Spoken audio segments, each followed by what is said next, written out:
there's the process of plot with Bill Birchmore, who is a fiberglass guy, and one thing led to another, and he go, I can make a mask. Mm-hmm. Yeah, I read over there he would just try different masks out. Like he would kind of just experiment and practice and see what he liked. When he played with the Toronto Maple Leafs, he wore a white and then a gray mask with a number of holes. Mm-hmm. He played here early 70s. And so that look was very familiar to my generation. Yeah, with the holes in the mask. To see him with that style of mask. A lot of cool stuff here.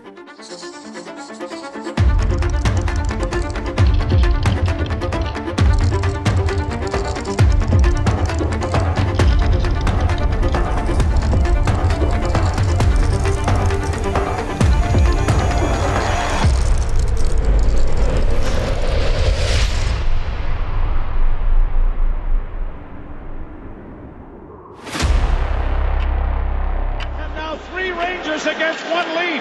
Back in over the line. Now comes Radish. Radish center. Oh, they back it on. He's done it again. Anthony Stolarz goes post to post. What a save he makes off the stick of Sandy Carrick. Riley and Matthews 2-on-1. Across the line with Nylander.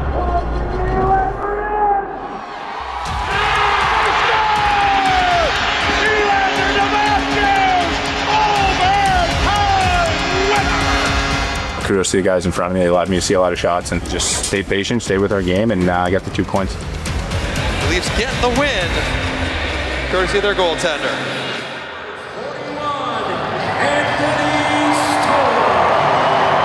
I kind of was groomed to be a goalie. My older brother played, so my first pair of pads were his first pair of pads, so my parents already had the equipment, so I think they were just taking a shot in the dark that it would be something that I would enjoy, and I loved it.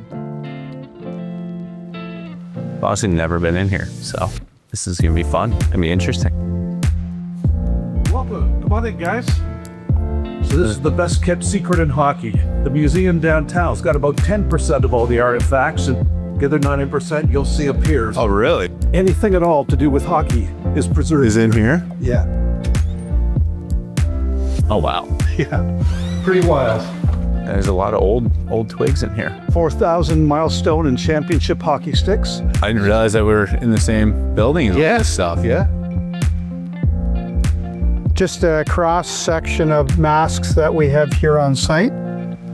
We have at least 104 in our mask exhibit at the museum. It's crazy to think about in such a short period of time how the mask has evolved and the protection and whatnot. So, yeah. And luckily so, because I mean, the guys they shoot pretty hard now. So sure they do.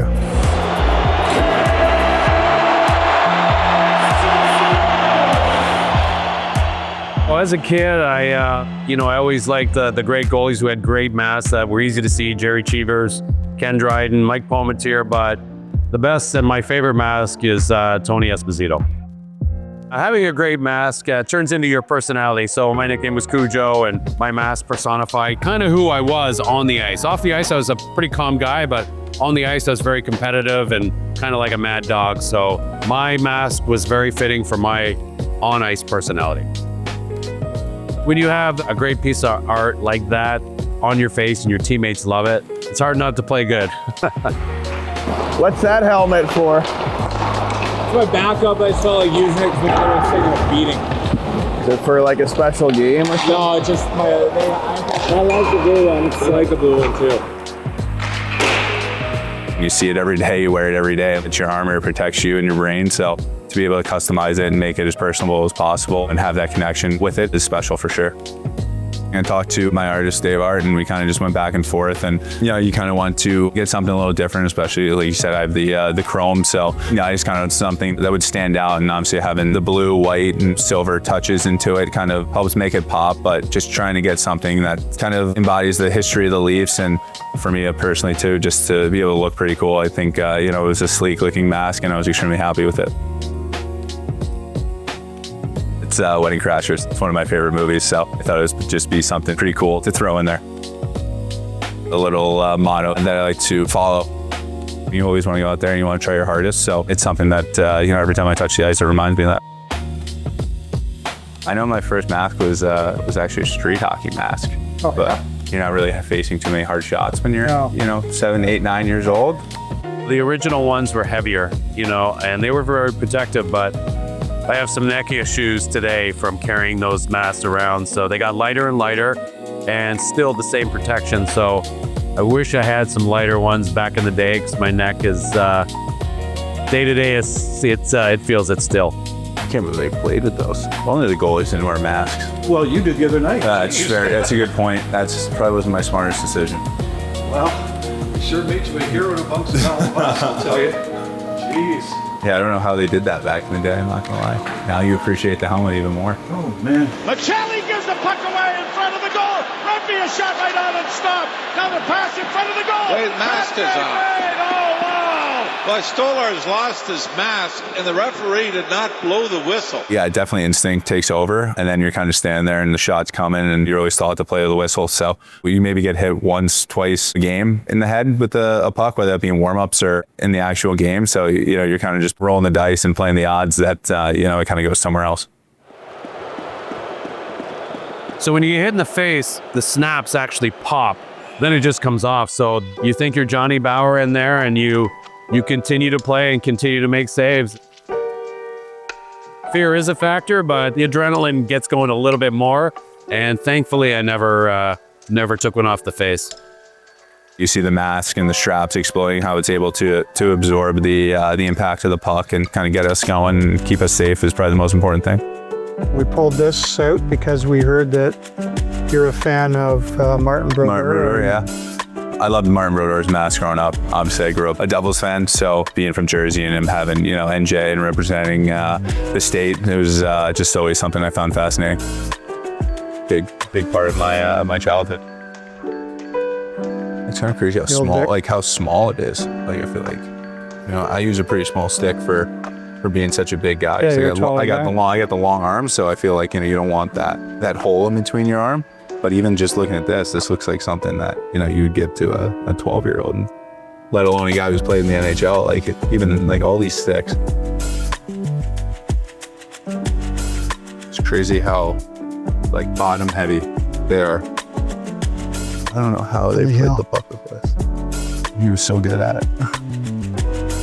So this room covers every league and every level worldwide. It's a big room. All the way, as you can see, this is all North America. This is the American League, ECHL, all the current minor pro leagues and then defunct ones. And then the NHL is down this way. Yeah, it's probably a pretty big section.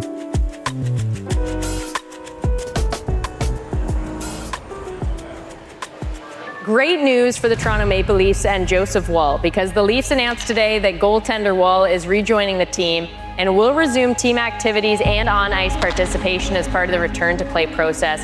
He's been away from the team on a personal leave since training camp. Super exciting, not just for everyone in Leafs Nation, but more importantly for Anthony Stolarz.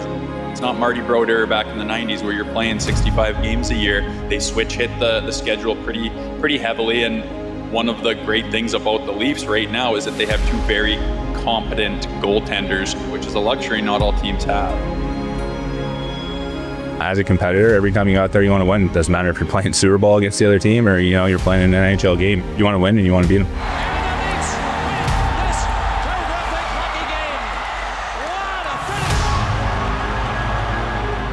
Sabres on the power play again to the point and drive. Good glove save made by Primo. James McKay slapped him.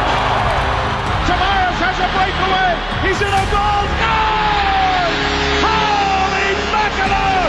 Johnny Toronto wins the game. We're a family in here. We're looking to push each other and get to our ultimate goal at the end of the day. Some big saves in there tonight. Johnny, $4.99. Congrats, but not good enough. This is Tony Caver.